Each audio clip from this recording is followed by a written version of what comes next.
Ustaz, kalau tetangga saya Nasrani gimana Ustaz? Beda agama. Baikin aja. Siapa tahu bisa jadi pintu hidayah. Saya akan bawakan sebuah kisah nyata, subhanallah.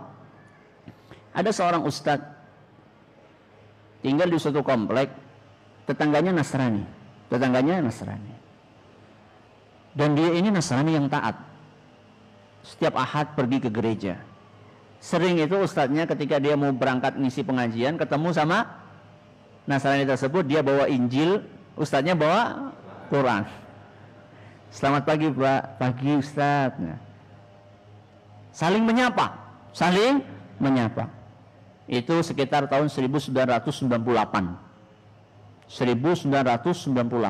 Saling menyapa. Ketika Nasrani itu sakit, dikunjungi. Ketika tetangganya yang Nasrani itu kena musibah, rumahnya kena puting beliung, Ustadz ini manggil jamaah pengajian, yuk kita bantu yuk. Ya, kita perbaiki bareng-bareng sampai selesai. Dan anaknya dari Nasrani ini juga aktivis gereja. Yang putra gitaris, yang putri vokalis. Lengkap itu dah. Bapaknya rajin ke gereja. Ya.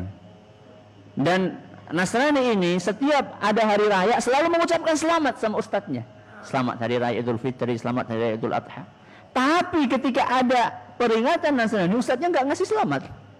Dia bilang, maaf Pak, ajaran saya melarang saya untuk mengucapkan selamat. Tapi saya tetap menghormati Bapak. Kita tetap bertetangga. Saya senang bertetangga dengan Bapak. Nggak tersinggung. Tetap harmonis. Ternyata diem-diem Bapak Nasrani itu ternyata dia mempelajari Islam. Diem-diem dia tertarik dia. Buka buku-buku tentang Islam. Dan dia juga belajar dari perilakunya Ustadz. Nah itu dia. Kalau ada orang belajar Islam dari perilaku kita, kira-kira gimana tuh? Kabur nggak tuh? Nah ini harus kita cek ini kita. Kalau sampai orang belajar Islam dari perilaku kita, apakah mereka tertarik apa malah kabur?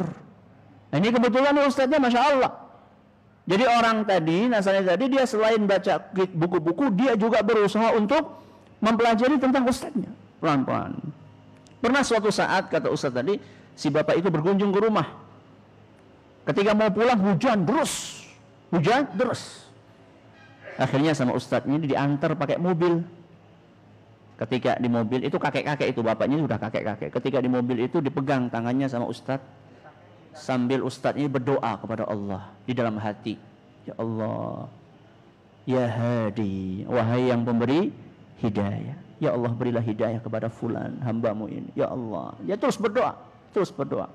Ketika turun dari mobil, Ustadz ini nangis berdoa sama Allah. Nggak cuma itu. Ketika lagi di masjid, Ustadznya berdoa. Ya Allah, berilah hidayah kepada Pak Fulan, keluarganya. Terus berdoa.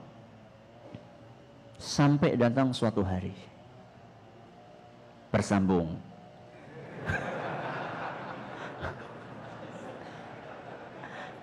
Terus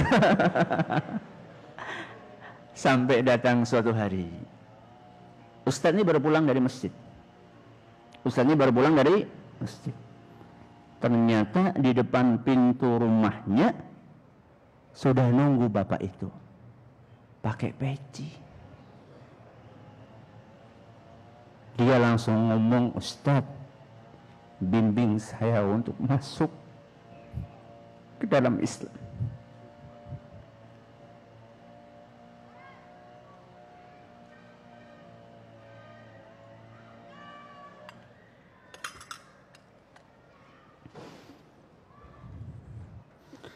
Maka Ustadz itu senang banget, langsung dia dikerangkul, dibimbing. Berapa hari kemudian istrinya, anaknya, semuanya masuk ke dalam Islam. 2002. Dari tahun berapa? 98. Apakah kita sudah melakukan itu? Maka jadilah keran kebaikan.